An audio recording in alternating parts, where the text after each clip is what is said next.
Hey, good morning, everyone. Let's start our Monday class with some prayers.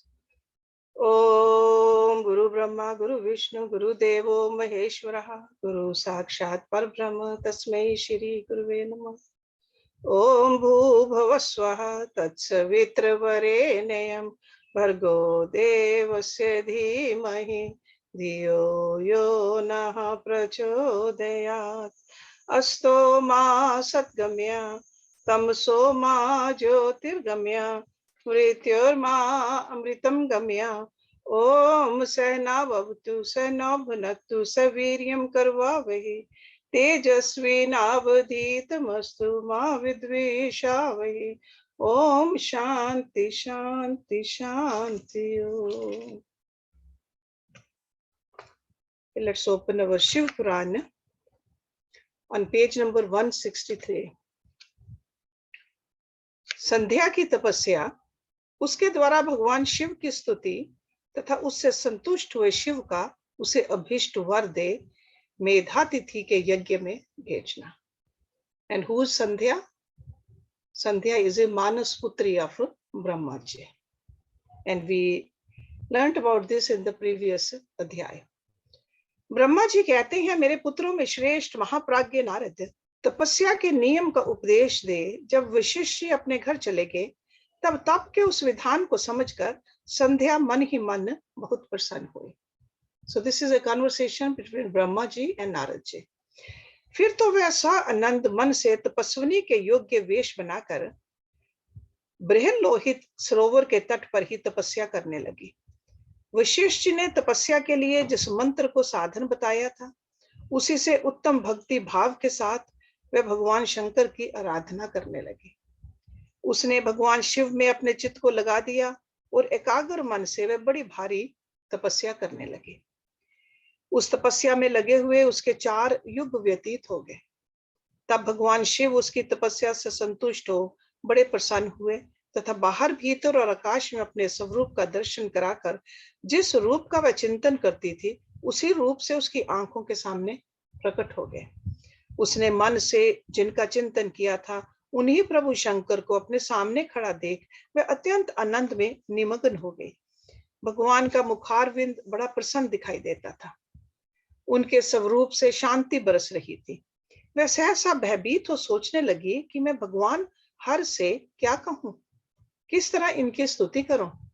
इसी चिंता में पड़कर उसने अपने दोनों नेत्र बंद कर लिए. नेत्र बंद कर लेने पर भगवान शिव ने उसके हृदय में प्रवेश करके उसे दिव्य ज्ञान दिया, दिव्य वाणी और दिव्य दृष्टि प्रदान की. जब उसे दिव्य ज्ञान, दिव्य दृष्टि और दिव्य वाणी प्राप्त हो गई, तब वह कठिनाई से ज्ञात होने वाले जगदीश्वर शिव को प्रत्यक्ष देखकर उनकी स्तुति करने लगी. संध्या बोली, जो निराकार और परम ज्ञान गम्य हैं, जो ना तो स्थूल हैं ना सूक्ष्म हैं और ना उच्च ही हैं, तथा जिनके स्वरूप का योग्य जन अपने हृदय के भीतर चिंतन करते हैं, उन्हीं लोक सृष्टा आप भगवान शिव को नमस्कार है. जिन्हें शर्व कहते हैं, जो शांत स्वरूप, निर्मल, निर्विकार और ज्ञान गम्य है, जो अपने ही प्रकाश में स्थित हो प्रकाशित होते हैं, जिनमें विकार का अत्यंत अभाव है, जो आकाश मार्ग की भांति निर्गुण निराकार बताए गए हैं तथा जिनका रूप अज्ञान अंधकार मार्ग से सर्वथा परे है, उन नित्य प्रसन्न आप भगवान शिव को मैं प्रणाम करती हूँ. जिनका रूप एक, शुद्ध, बिना माया के प्रकाशमान, सच्चिदानंद में, सहज निर्विकार, नित्य आनंद में, सत्य, ऐश्वर्य से युक्त, प्रसन्न तथा लक्ष्मी को देने वाला है, उन आप भगवान शिव को नमस्कार है. जिनके स्वरूप की ज्ञान रूप से ही उद्भावना की जा सकती है, जो इस जगत से सर्वथा भिन्न है एवं सत्व प्रधान, ध्यान के योग्य, आत्म स्वरूप, सारभूत, सबको पार लगाने वाला तथा पवित्र वस्तुओं में भी परम पवित्र है, उन आप महेश्वर को मेरा नमस्कार है. आपका जो स्वरूप शुद्ध, मनोहर, रत्न में आभूषणों से विभूषित तथा स्वच्छ कर्पूर के समान गौर वर्ण है, जिसने अपने हाथों में वर, अभ्य, शूल और मुंड धारण कर रखा है, उस दिव्य चिन्ह में सगुण साकार विग्रह से सुशोभित आप योग युक्त भगवान शिव को नमस्कार है. आकाश, पृथ्वी, दिशाएं, जल, तेज तथा काल, ये जिनके रूप हैं, उन आप परमेश्वर को नमस्कार है। प्रधान प्रकृति से, प्रधान इज अनदर टर्म फॉर प्रकृति। प्रधान और पुरुष जिनके शरीर रूप से प्रकट हुए हैं, अर्थात वे दोनों जिनके शरीर हैं, इसलिए जिनका यथार्थ रूप अव्यक्त बुद्धि आदि से परे है, उन भगवान शंकर को बारंबार नमस्कार है।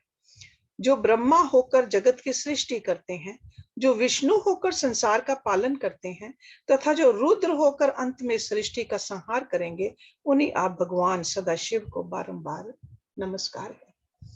जो कारण के भी कारण हैं, दिव्य अमृत रूप ज्ञान तथा अनिमा आदि ऐश्वर्य प्रदान करने वाले हैं, समस्त लोकांतरों का वैभव देने वाले हैं, स्वयं प्रकाश रूप हैं तथा प्रकृति से भी परे हैं, उन परमेश्वर शिव को नमस्कार है, नमस्कार है।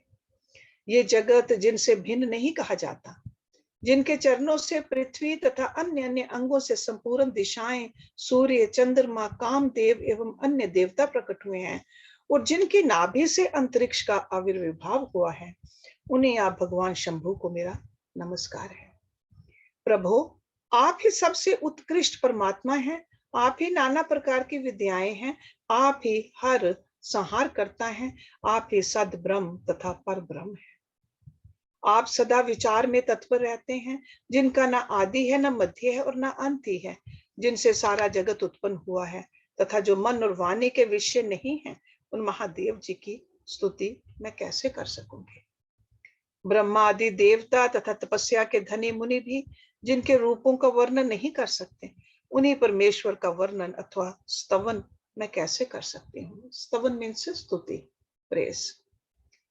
प्रभु, आप निर्गुण हैं, मैं मूढ़ स्त्री आपके गुणों को कैसे जान सकती हूँ। आपका रूप तो ऐसा है जिसे इंद्र सहित संपूर्ण देवता और असुर भी नहीं जानते हैं। महेश्वर, आपको नमस्कार है, तपो में आपको नमस्कार है। दिव्येश्वर शंभो, मुझ पर प्रसन्न होइए, आपको बारंबार मेरा नमस्कार है। ब्रह्मा जी कहते हैं, नारद, संध्या का यह स्तुति पूर्ण वचन सुनकर उसके द्वारा भली भांति प्रशंसित हुए भगत वत्सल परमेश्वर शंकर बहुत प्रसन्न हुए। भगत वत्सल परमेश्वर शंकर बहुत प्रसन्न हुए। उसका शरीर वल्कल और मृग चर्म से ढका हुआ था, मस्तक पर पवित्र जटाजूट शोभा पा रहा था। उस समय पाले के मारे हुए कमल के समान उसके कुमलाए हुए मुंह को देखकर भगवान हर दया से द्रवित हो उससे इस प्रकार बोले। महेश्वर ने कहा, भद्रे, मैं तुम्हारी इस उत्तम तपस्या से बहुत प्रसन्न हूँ। शुद्ध बुद्धि वाली देवी, तुम्हारे इस स्तवन से भी मुझे बड़ा संतोष प्राप्त हुआ है, अतः इस समय अपनी इच्छा के अनुसार कोई वर मांगो। जिस वर से तुम्हें प्रयोजन हो तथा जो तुम्हारे मन में हो, उसे मैं यहाँ अवश्य पूर्ण करूंगा। तुम्हारा कल्याण हो, मैं तुम्हारे व्रत नियम से बहुत प्रसन्न हूँ। प्रसन्नचित महेश्वर का यह वचन सुनकर अत्यंत हर्ष से भरी हुई संध्या उन्हें बारंबार प्रणाम करके बोली, महेश्वर, यदि आप मुझे प्रसन्नता पूर्वक वर देना चाहते हैं, यदि मैं वर पाने के योग्य हूँ, यदि पाप से शुद्ध हो गई हूँ, तथा देव, यदि इस समय आप मेरी तपस्या से प्रसन्न हैं, तो मेरा मांगा हुआ ये पहला वर सफल करें। देवेश्वर, इस आकाश में, पृथ्वी आदि किसी भी स्थान में जो प्राणी हैं, वे सब के सब जन्म लेते ही काम भाव से युक्त ना हो जाए। नाथ, मेरी सकाम दृष्टि कहीं ना पड़े। मेरे जो पति हों, वे भी मेरे हृदय अत्यंत सुहृद हों। पति के अतिरिक्त जो भी पुरुष मुझे सकाम भाव से देखे, उसके पुरुषत्व का नाश हो जाए, वह तत्काल नपुंसक हो जाए। निष्पाप संध्या का यह वचन सुनकर प्रसन्न हुए भक्त वत्सल भगवान शंकर ने कहा, देवी संध्या सुनो। भद्रे, तुमने जो जो वर मांगा है वह सब तुम्हारी तपस्या से संतुष्ट होकर मैंने दे दिया। प्राणियों के जीवन में मुख्यतः 4 अवस्थाएं होती हैं। पहली शैशव अवस्था, दूसरी कौमार अवस्था, तीसरी यौवन अवस्था और चौथी वृद्धा अवस्था। तीसरी अवस्था प्राप्त होने पर देहधारी जीव काम भाव से युक्त होंगे। कहीं कहीं दूसरी अवस्था के अंतिम भाग में ही प्राणी सकाम हो जाएंगे। तुम्हारी तपस्या के प्रभाव से मैंने जगत में सकाम भाव के उदय की ये मर्यादा स्थापित कर दी है, जिससे देहधारी जीव जन्म लेते ही कामासक्त न हो जाएं। तुम भी इस लोक में वैसे दिव्य सती भाव को प्राप्त करो जैसा तीनों लोकों में दूसरी किसी स्त्री के लिए संभव नहीं होगा। पानी ग्रहण करने वाले पति के सिवा जो कोई भी पुरुष सकाम होकर तुम्हारी ओर देखेगा वह तत्काल नपुंसक होकर दुर्बलता को प्राप्त हो जाएगा। तुम्हारे पति महान तपस्वी तथा दिव्य रूप से संपन्न एक महाभाग महर्षि होंगे जो तुम्हारे साथ 7 कल्पों तक जीवित रहेंगे। तुमने मुझसे जो जो वर मांगे थे वे सब मैंने पूर्ण कर दिए। अब मैं तुमसे दूसरी बात कहूंगा जो पूर्व जन्म से संबंध रखती है। तुमने पहले से ही ये प्रतिज्ञा कर रखी है कि मैं अग्नि में अपने शरीर को त्याग दूंगी। उस प्रतिज्ञा को सफल करने के लिए मैं तुम्हें एक उपाय बताता हूँ, उसे निसंदेह करो। मुनिवर मेधातिथि का एक यज्ञ चल रहा है जो 12 वर्षों तक चालू रहने वाला है। उसमें अग्नि पूर्णतया प्रज्वलित है। तुम बिना विलंब किए उसी अग्नि में अपने शरीर का उत्सर्ग कर दो। इसी पर्वत की उपत्यका में चंद्रभागा नदी के तट पर तापस आश्रम में मुनिवर मेधातिथि महायज्ञ का अनुष्ठान करते हैं। तुम स्वच्छंदता पूर्वक वहां जाओ। मुनि तुम्हें वहां देख नहीं सकेंगे। मेरी कृपा से तुम मुनि की अग्नि से प्रकट हुई पुत्री होगी। तुम्हारे मन में जिस किसी स्वामी को प्राप्त करने की इच्छा हो उसे हृदय में धारण कर उसी का चिंतन करते हुए तुम अपने शरीर को उस यज्ञ की अग्नि में होम दो। संध्या, जब तुम इस पर्वत पर 4 युगों तक के लिए कठोर तपस्या कर रही थी, उन्हीं दिनों उस चतुर्युगी का सतयुग बीत जाने पर त्रेता के प्रथम भाग में प्रजापति दक्ष के बहुत सी कन्याएं हुई। उन्होंने अपने उन सुशीला कन्याओं का यथा योग्य वरों के साथ विवाह कर दिया। उनमें से 27 कन्याओं का विवाह उन्होंने चंद्रमा के साथ किया। चंद्रमा अन्य सब पत्नियों को छोड़कर केवल रोहिणी से प्रेम करने लगे। इसके कारण क्रोध से भरे हुए दक्ष ने जब चंद्रमा को शाप दे दिया तब समस्त देवता तुम्हारे पास आए। परंतु संध्या, तुम्हारा मन तो मुझ में लगा हुआ था, अतः तुमने ब्रह्मा जी के साथ आए हुए उन देवताओं पर दृष्टिपात ही नहीं किया। तब ब्रह्मा जी ने आकाश की ओर देखकर और चंद्रमा पुनः अपने स्वरूप को प्राप्त करे ये उद्देश्य मन में रखकर उन्हें शाप से छुड़ाने के लिए एक नदी की सृष्टि की जो चंद्र या चंद्रभागा नदी के नाम से विख्यात हुई। चंद्रभागा के प्रादुर्भाव काल में ही महर्षि मेधातिथि यहाँ उपस्थित हुए थे। तपस्या के द्वारा उनकी समानता करने वाला ना तो कोई हुआ है ना होगा ही। उन महर्षि ने महान विधि विधान के साथ दीर्घ काल तक चलने वाले ज्योतिषोम नामक यज्ञ का आरंभ किया है। उसमें अग्निदेव पूर्ण रूप से प्रज्वलित हो रहे हैं। उसी आग में तुम अपने शरीर को डाल दो और परम पवित्र हो जाओ। ऐसा करने से इस समय तुम्हारी वह प्रतिज्ञा पूर्ण हो जाएगी। इस प्रकार संध्या को उसके हित का उपदेश देकर देवेश्वर भगवान शिव वे ही अंतर्ध्यान हो गए। संध्या की आत्म आहुति, उसका अरुधंती के रूप में अवतीर्ण होकर मुनिवर वशिष्ठ के साथ विवाह करना, ब्रह्मा जी का रुद्र के विवाह के लिए प्रयत्न और चिंता तथा भगवान विष्णु का उन्हें शिवा की आराधना के लिए उपदेश देकर चिंता मुक्त करना। ब्रह्मा जी कहते हैं, नारद, जब वर देकर भगवान शंकर अंतर्ध्यान हो गए तब संध्या भी उस स्थान पर गई जहां मुनि मेधातिथि यज्ञ कर रहे थे। भगवान शंकर की कृपा से उसे किसी ने वहां नहीं देखा। उसने उस तेजस्वी ब्रह्मचारी का स्मरण किया जिसने उसके लिए तपस्या की विधि का उपदेश दिया था।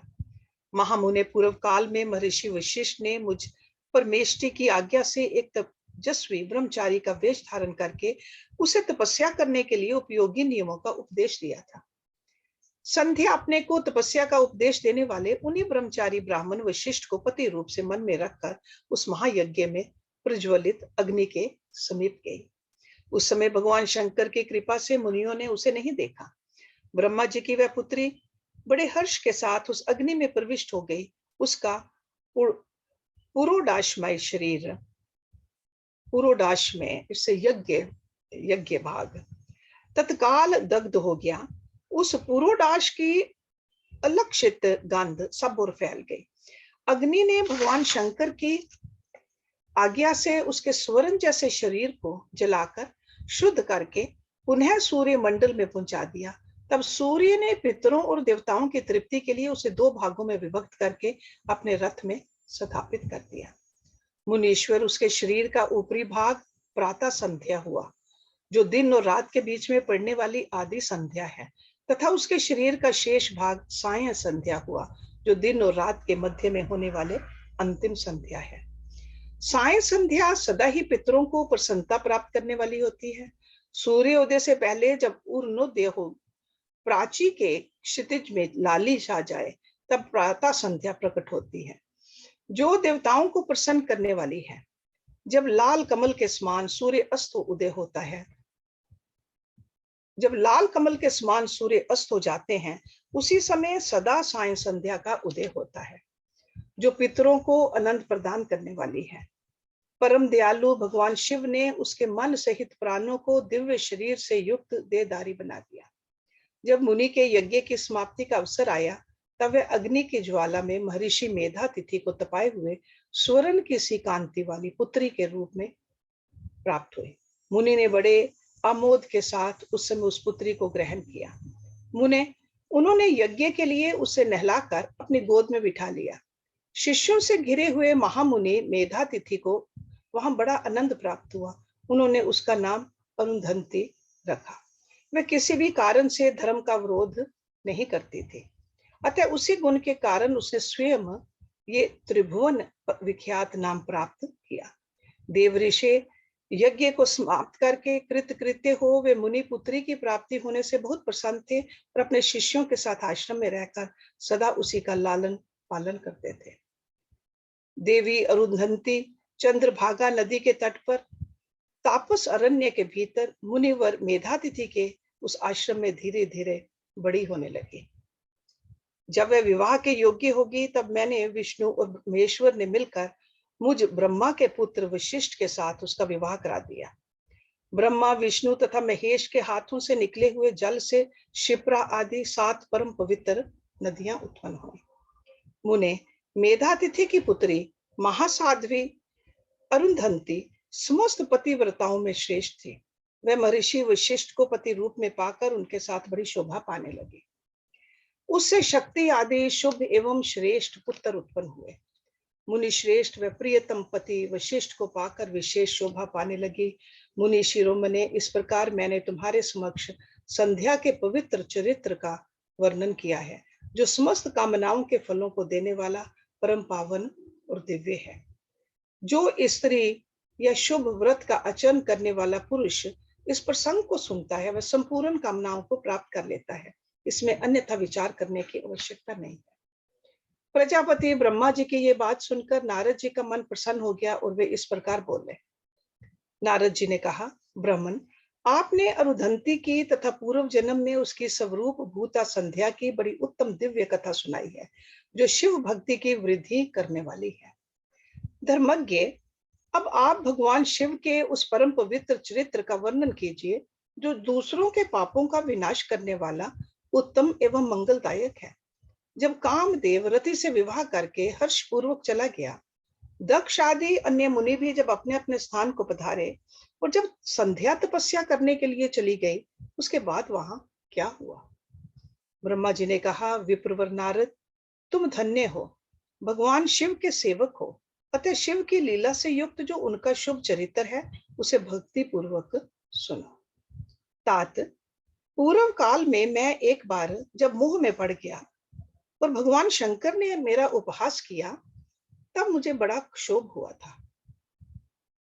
वस्तुतः शिव की माया ने मुझे मोह लिया था, इसलिए मैं भगवान शिव के प्रति ईर्ष्या करने लगा। किस प्रकार सो बताता हूं, सुनो। मैं उस स्थान पर गया जहां दक्ष राज मुनि उपस्थित थे। वहीं रति के साथ कामदेव भी था। नारद, उस समय मैंने बड़ी प्रसन्नता के साथ दक्ष तथा दूसरे पुत्रों को संबोधित करके वार्तालाप आरंभ किया। उस वार्तालाप के समय में मैं शिव की माया से पूर्णतः मोहित था। अतः मैंने कहा, पुत्रों, तुम्हें ऐसा प्रयत्न करना चाहिए जिससे महादेव जी किसी कामनीय कांति वाली स्त्री का पानी ग्रहण करें। इसके बाद मैंने भगवान शिव को मोहित करने का भार रति सहित कामदेव को सौंपा। कामदेव ने मेरी आज्ञा मानकर कहा, प्रभु, सुंदरी स्त्री ही मेरा अस्त्र है, अतः शिव जी को मोहित करने के लिए किसी नारी की सृष्टि कीजिए। यह सुनकर मैं चिंता में पड़ गया और लंबी सांस खींचने लगा। मेरे उस निश्वास से राशि राशि पुष्पों से विभूषित वसंत का प्रादुर्भाव हुआ वसंत और मल्ल्यानिल ये दोनों मदन के सहायक हुए। इनके साथ जाकर कामदेव ने वामदेव को मोहने की बारंबार चेष्टा की, परंतु उसे सफलता ना मिली। जब वह निराश होकर लौट आया तब उसकी बात सुनकर मुझे बड़ा दुख हुआ। उस समय मेरे मुख से जो निश्वास वायु चली उससे मारगन्नों की उत्पत्ति हुई। उन्हें मदन की सहायता के लिए आदेश देकर मैंने पुनः उन सब को शिव जी के पास भेजा, परंतु महान प्रयत्न करने पर भी वे भगवान शिव को मोह में न डाल सके। काम सपरिवार लौट आया और मुझे प्रणाम करके अपने स्थान को चला गया। उसके चले जाने पर मैं मन ही मन सोचने लगा कि निर्विकार तथा मन को वश में रखने वाले योग परायण भगवान शंकर किसी स्त्री को अपने सहधर्मनी बनाना कैसे स्वीकार करेंगे। यही सोचते सोचते मैंने भक्ति भाव से उन भगवान श्री हरि का स्मरण किया, जो साक्षात शिव स्वरूप तथा मेरे शरीर के जन्मदाता हैं। मैंने दीन वचनों से युक्त शुभ स्तोत्रों द्वारा उनकी स्तुति की।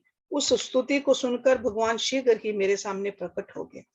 उनके 4 भुजाएं शोभा पाती थी, नेत्र प्रफुल्ल कमल के समान सुंदर थे।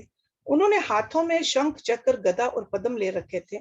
उनके श्याम शरीर पर पीतांबर की बड़ी शोभा हो रही थी। वे भगवान श्री हरि भगत प्रिय हैं, अपने भगत उन्हें बहुत प्यारे हैं। सबके उत्तम शरण दाता उन श्री हरि को उस रूप में देखकर मेरे नेत्रों से प्रेम अश्रुओं की धारा बह चली और मैं गदगद कंठ से बारंबार उनकी स्तुति करने लगा।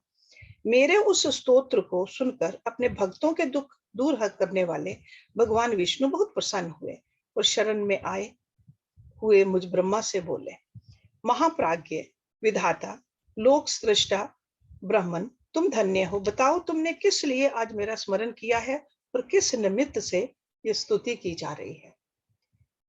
तुम पर कौन सा महान दुख आ पड़ा है, उसे मेरे सामने इस समय कहो, मैं वह सारा दुख मिटा दूंगा। इस विषय में कोई संदेह या अन्यथा विचार नहीं करना चाहिए। तब ब्रह्मा जी ने सारा प्रसंग सुनाकर कहा, केशव, यदि भगवान शिव किसी तरह पत्नी को ग्रहण कर लें तो मैं सुखी हो जाऊंगा, मेरे अंतःकरण का सारा दुख दूर हो जाएगा। इसी के लिए मैं आपके शरण में आया हूं। मेरी ये बात सुनकर भगवान मधुसूदन हंस पड़े और मुझ लोक सृष्टा ब्रह्मा का हर्ष बढ़ाते हुए मुझसे शीघ्र ही यूं बोले, विधाता तुम मेरा वचन सुनो, ये तुम्हारे भ्रम का निवारण करने वाला है। मेरा वचन ही वेद शास्त्र आदि का वास्तविक सिद्धांत है। शिव ही सबके कर्ता भरता और हरता हैं, वे ही परात्पर हैं। पर ब्रह्म प्रेष निर्गुण नित्य अनिर्देश्य निर्विकार अद्वितीय अच्युत अनंत सबका अंत करने वाले स्वामी और सर्वव्यापी परमात्मा एवं परमेश्वर हैं। सृष्टि पालन और संहार के कर्ता, तीनों गुणों को आश्रय देने वाले व्यापक ब्रह्मा विष्णु और महेश नाम से प्रसिद्ध, रजोगुण सत्वगुण तथा तमोगुण से परे माया से ही भेद युक्त प्रतीत होने वाले निरीह माया रहित, निरीह मीन्स नो डिजायर्स, नो कामना, निरीह माया रहित, माया के स्वामी या प्रेरक, चतुर सगुण स्वतंत्र आत्मा अनंत स्वरूप निर्विकल्प आत्मा राम निर्द्वंद भगत परवश सुंदर विग्रह से सुशोभित योगी, नित्य योग परायण योग मार्गदर्शक गर्वहारी लोकेश्वर और सदा दीन वत्सल हैं। तुम उन्हीं की शरण में जाओ। सर्वात्मना शंभु का भजन करो, इससे संतुष्ट होकर वे तुम्हारा कल्याण करेंगे। ब्राह्मण, यदि तुम्हारे मन में ये विचार हो कि शंकर पत्नी का पानी ग्रहण करें तो शिवा को प्रसन्न करने के उद्देश्य से शिव का स्मरण करते हुए उत्तम तपस्या करो।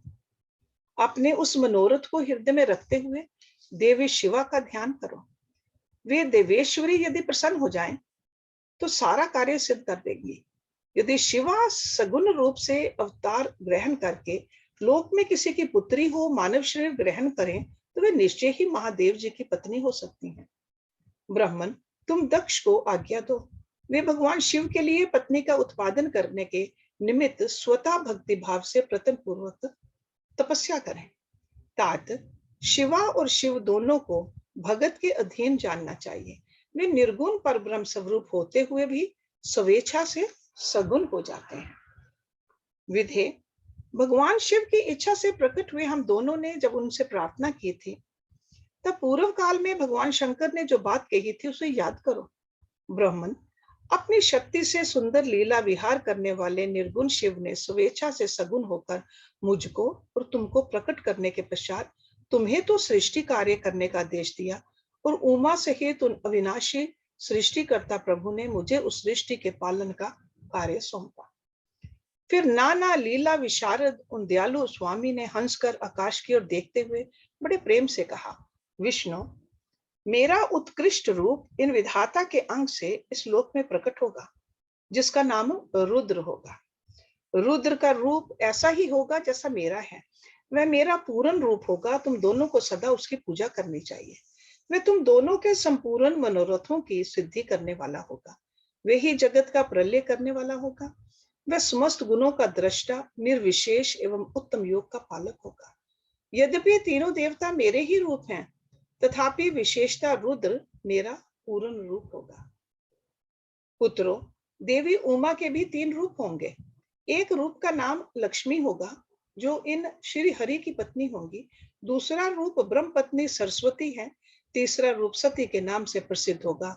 सती उमा का पूर्ण रूप होंगी। वे ही भावी रुद्र की पत्नी होंगी। ऐसा कहकर भगवान महेश्वर हम पर कृपा करने के पश्चात वहां से अंतर्ध्यान हो गए और हम दोनों सुखपूर्वक अपने अपने कार्य में लग गए। ब्राह्मण समय पाकर मैं और तुम दोनों सपत्नीक हो गए और साक्षात भगवान शंकर रुद्र नाम से अवतीर्ण हुए। वे इस समय कैलाश पर्वत पर निवास करते हैं। ब्रजेश्वर अब शिवा की सती नाम से अवतीर्ण होने वाली हैं, अतः तुम्हें उनके उत्पादन के लिए ही यत्न करना चाहिए। ऐसा कहकर मुझ पर बड़ी भारी दया करके भगवान विष्णु अंतर्ध्यान हो गए और मुझे उनकी बातें सुनकर बड़ा आनंद प्राप्त हुआ। दक्ष की तपस्या और देवी शिवा का उन्हें वरदान देना। नारद जी ने पूछा, पूज्य पिताजी, दृढ़ता पूर्वक उत्तम व्रत का पालन करने वाले दक्ष ने तपस्या करके देवी से कौन सा व्रत प्राप्त किया तथा वे देवी किस प्रकार दक्ष की कन्या हुई? ब्रह्मा जी ने कहा, नारद, तुम धन्य हो।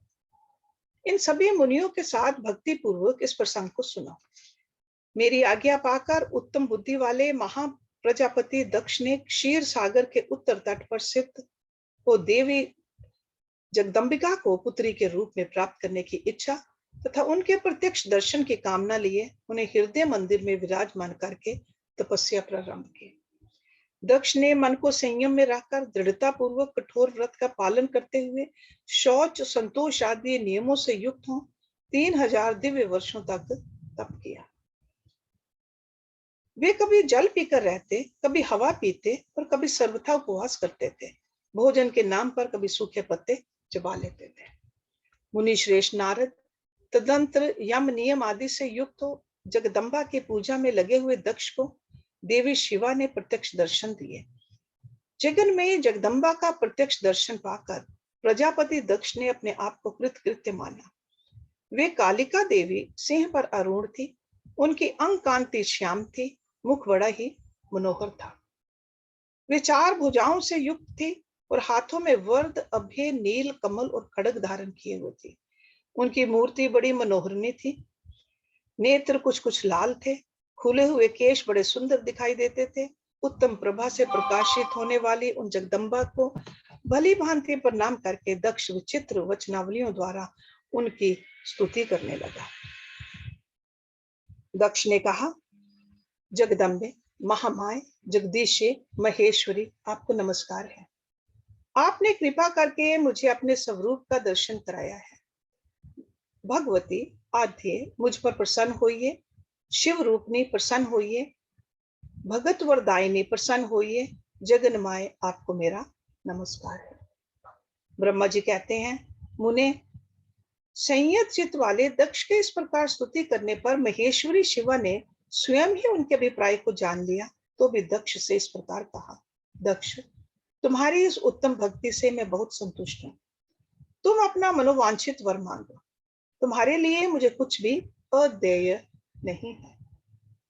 जगदम्बा की ये बात सुनकर प्रजापति दक्ष बहुत प्रसन्न हुए और उन शिवा को बारंबार प्रणाम करते हुए बोले।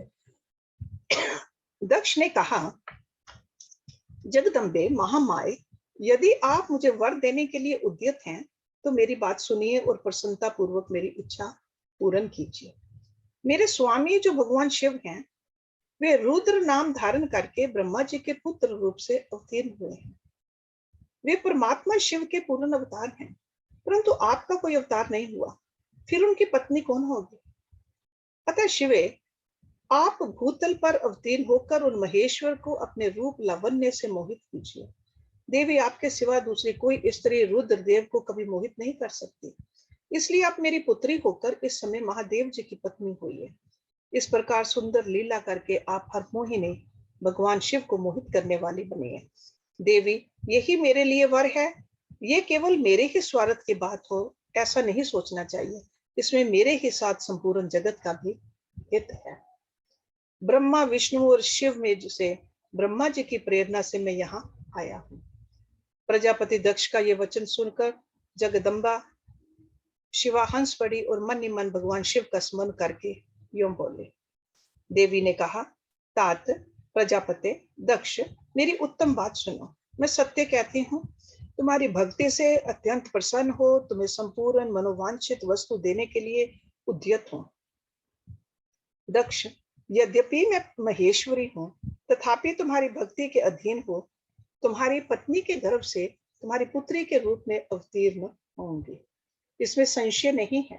अनघ, मैं अत्यंत दुस्सह तपस्या करके ऐसा प्रयत्न करूंगी जिससे महादेव जी का वर पाकर उनकी पत्नी हो जाऊं। इसके सिवा और किसी उपाय से कार्य सिद्ध नहीं हो सकता, क्योंकि वे भगवान सदाशिव सर्वथा निर्विकार हैं, ब्रह्मा और विष्णु के भी सेव्य हैं तथा नित्य परिपूर्ण रूप ही हैं। मैं सदा उनकी दासी और प्रिया हूँ। प्रत्येक जन्म में वे नाना रूपधारी शंभु ही मेरे स्वामी होते हैं।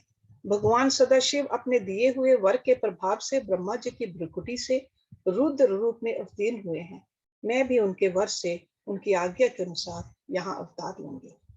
तात, अब तुम अपने घर को जाओ। इस कार्य में जो मेरी दूती अथवा सहायिका होगी उसे मैंने जान लिया है।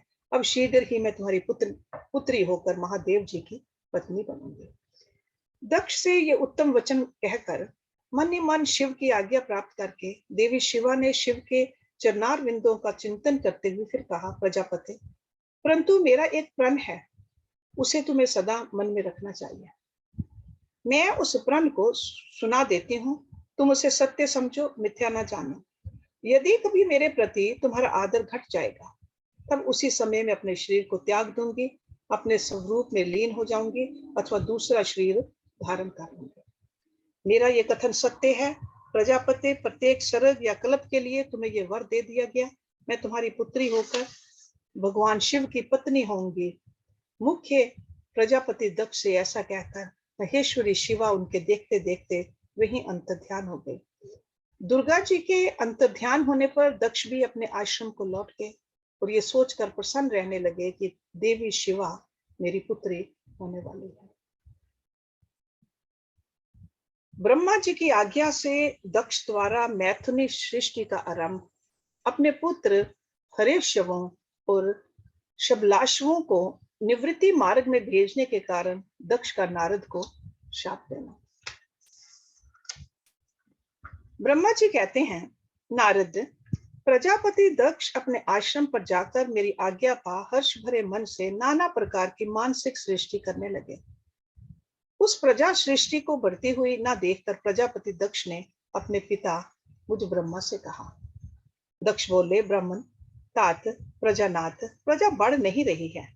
प्रभु, मैंने जितने जीवों की सृष्टि की थी वे सब उतने ही रह गए हैं। प्रजानाथ, मैं क्या करूं? जिस उपाय से ये जीव अपने आप बढ़ने लगे वह मुझे बताइए, तद अनुसार मैं प्रजा की सृष्टि करूंगा, इसमें संशय नहीं है। ब्रह्मा जी ने कहा, तात, प्रजापति दक्ष, मेरी उत्तम बात सुनो और उसके अनुसार कार्य करो। सूर्य श्रेष्ठ भगवान शिव तुम्हारा कल्याण करेंगे। ब्रजेश प्रजापति पंचजन की जो परम सुंदरी पुत्री असिकनी है उसे तुम पत्नी रूप से ग्रहण करो। स्त्री के साथ मैथुन धर्म का आश्रय ले तुम पुनः इस प्रजा सर्ग को बढ़ाओ। असिकनी जैसे कामनी के गर्भ से तुम बहुत सी संतानें उत्पन्न कर सकोगे। तदंतर मैथुन धर्म से प्रजा की उत्पत्ति करने के उद्देश्य से प्रजापति दक्ष ने मेरी आज्ञा के अनुसार वीरन प्रजापति की पुत्री के साथ विवाह किया। अपनी पत्नी वीरनी के गर्भ से प्रजापति दक्ष ने 10,000 पुत्र उत्पन्न किए, जो हरेश्वर कहलाए। मुने वे सब के सब पुत्र समान धर्म का आचरण करने वाले हुए। पिता की भक्ति में तत्पर रहकर वे सदा वैदिक मार्ग पर ही चलते थे। एक समय पिता ने उन्हें प्रजा की सृष्टि करने का आदेश दिया। तात तब वे सभी दाक्षायन नामधारी पुत्र सृष्टि के उद्देश्य से तपस्या करने के लिए पश्चिम दिशा की ओर गए। वहां नारायण सर नामक परम पावन तीर्थ है, जहां दिव्य सिंधु नद और समुद्र का संगम हुआ है। उस तीर्थ जल का ही निकट से स्पर्श करते उनका अंतःकरण शुद्ध एवं ज्ञान से संपन्न हो गया। उनकी आंतरिक मल राशि धुल गई और वे परमहंस धर्म में स्थित हो गए। दक्ष के वे सभी पुत्र पिता के आदेश में बंधे हुए थे, अतः मन को सुस्थिर करके प्रजा की वृद्धि के लिए वहां तप करने लगे। वे सभी सत्पुरुषों में श्रेष्ठ थे। नारद जब तुम्हें पता लगा कि हरेश्वरगण सृष्टि के लिए तपस्या कर रहे हैं, तब भगवान लक्ष्मीपति के हार्दिक अभिप्राय को जानकर तुम स्वयं उनके पास गए और आदर पूर्वक क्यों बोले, दक्ष पुत्र हरेश्वरगण, तुम लोग पृथ्वी का अंत देखे बिना सृष्टि रचना करने के लिए कैसे उद्यत हो गए? ब्रह्मा जी कहते हैं, नारद, हरेश्वर आलस्य से दूर रहने वाले थे और जन्म काल से ही बड़े बुद्धिमान थे। वे सब के सब तुम्हारा उपयुक्त कथन सुनकर स्वयं उस पर विचार करने लगे। उन्होंने ये विचार किया कि जो उत्तम शास्त्र रूपी पिता के निवृत्ति पर आदेश को नहीं समझता, वह केवल रज आदि गुणों पर विश्वास करने वाला पुरुष सृष्टि निर्माण का कार्य कैसे आरंभ कर सकता है। ऐसा निश्चय करके वे उत्तम बुद्धि और एक चित्त वाले दक्ष कुमार नारद को प्रणाम और उनकी परिक्रमा करके ऐसे पथ पर चले गए जहां जाकर कोई वापस नहीं लौटता है। नारद, तुम भगवान शंकर के मन हो और मुने तुम समस्त लोकों में अकेले विचरा करते हो। तुम्हारे मन में कोई विकार नहीं है, क्योंकि तुम सदा महेश्वर की मनोवृत्ति के अनुसार कार्य करते हो। जब बहुत समय बीत गया, तब मेरे पुत्र प्रजापति दक्ष को यह पता लगा कि मेरे सभी पुत्र नारद से शिक्षा पाकर नष्ट हो गए, मेरे हाथ से निकल गए। इससे उन्हें बड़ा दुख हुआ। वे बार बार कहने लगे, उत्तम संतानों का पिता होना शोक का ही स्थान है, क्योंकि श्रेष्ठ पुत्रों के बिछुड़ जाने से पिता को बड़ा कष्ट होता है। शिव की माया से मोहित होने से दक्ष को पुत्र वियोग के कारण बहुत शोक होने लगा। तब मैंने आकर अपने बेटे दक्ष को बड़े प्रेम से समझाया और सांत्वना दी। देव का विधान प्रबल होता है इत्यादि बातें बताकर उनके मन को शांत किया। मेरे सांत्वना देने पर दक्ष पुनः पंचजन कन्या अश्विनी के गर्भ से शबलाश्व नाम के एक सहस्र पुत्र उत्पन्न हुए। पिता का आदेश पाकर वे पुत्र भी प्रजा सृष्टि के लिए दृढ़ता पूर्वक प्रतिज्ञा पालन का नियम ले उस स्थान पर गए जहां उनके सिद्धि को प्राप्त हुए बड़े भाई गए थे। नारायण सरोवर के जल का स्पर्श होने मात्र से उनके सारे पाप नष्ट हो गए। अंतःकरण में शुद्धता आ गई और वे उत्तम व्रत के पालक शबलाश्व ब्रह्म प्रणव का जप करते हुए वहां बड़ी भारी तपस्या करने लगे। उन्हें प्रजा सृष्टि के लिए उद्यत जान तुम पुनः पहले की ही भांति ईश्वरीय गति का स्मरण करते हुए उनके पास गए और वही बात कहने लगे जो उनके भाइयों से पहले कह चुके थे। उन्हें तुम्हारा दर्शन अमोघ है, इसलिए तुमने उनको भी भाइयों का ही मार्ग दिखाया। अतः वे भाइयों के ही पथ पर उद्धर्व गति को प्राप्त हुए। उसी समय प्रजापति दक्ष को बहुत से उत्पात दिखाई दिए। इससे मेरे पुत्र दक्ष को बड़ा विस्मय हुआ और वे मन ही मन दुखी हुए। फिर उन्होंने पूर्ववत तुम्हारी ही करतूत से अपने पुत्रों का नाश हुआ सुना। इससे उन्हें बड़ा आश्चर्य हुआ। वे पुत्र शोक से मूर्छित हो अत्यंत कष्ट का अनुभव करने लगे। फिर दक्ष ने तुम पर बड़ा क्रोध किया और कहा, यह नारद बड़ा दुष्ट है। देववश उसी समय तुम दक्ष पर अनुग्रह करने के लिए वहां आ पहुंचे। तुम्हें देखते ही शोक आवेश से युक्त वे दक्ष के ऊंट रोष से फड़कने लगे। तुम्हें सामने पाकर वे धिक्कारने और निंदा करने लगे। दक्ष ने कहा, ओ नीच, तुमने ये क्या किया? तुमने झूठ मूठ साधुओं का बाना पहन रखा है। इसी के द्वारा ठगकर हमारे भोले भाले बालकों को जो तुमने भिक्षुओं का मार्ग दिखाया है, यह अच्छा नहीं किया। तुम निर्दय और शठ हो, इसलिए तुमने हमारे इन बालकों के जो अभी ऋषि ऋण, देव ऋण और पितृ ऋण से मुक्त नहीं हो पाए थे, लोक और परलोक दोनों के श्रेय का नाश कर डाला। जो पुरुष इन तीनों ऋणों को उतारे बिना ही मोक्ष की इच्छा मन में लिए माता पिता को त्याग कर घर से निकल जाता है, सन्यासी हो जाता है, वह अधोगति को प्राप्त होता है। तुम निर्दय और बड़े निर्लज हो, बच्चों की बुद्धि में भेद पैदा करने वाले हो और अपने सुयश को स्वयं ही नष्ट कर रहे हो। मूढ़ मते, तुम भगवान विष्णु के पार्षदों में व्यर्थ ही घूमते फिरते हो। अधमाधम, तुमने बारंबार मेरा अमंगल किया है, अतः आज से तीनों लोकों में विचरते हुए तुम्हारा पैर कहीं स्थिर नहीं रहेगा, अथवा कहीं भी तुम्हें ठहरने के लिए सुस्थिर ठिकाना नहीं मिलेगा। नारद, यद्यपि तुम साधु पुरुषों द्वारा सम्मानित हो, तथापि उस समय दक्ष ने शोकवश तुम्हें वैसा शाप दे दिया। वे ईश्वर की इच्छा को नहीं समझ सके। शिव की माया ने उन्हें अत्यंत मोहित कर दिया था। उन्हें तुमने उस शाप को चुपचाप ग्रहण कर लिया और अपने चित्त में विकार नहीं आने दिया। यही ब्रह्म भाव है। ईश्वर कोटि के महात्मा पुरुष स्वयं शाप को मिटा देने में समर्थ होने पर भी उसे सह लेते हैं। Let's stop the reading over here, and next week we'll see what is in the future chapters. Om Purnamada Purnamidam Purnat Purnamudachyate Purnasya Purnamadaya Purnameva Visheshyate. Om Shanti Shanti Shanti Om. Thank you very much.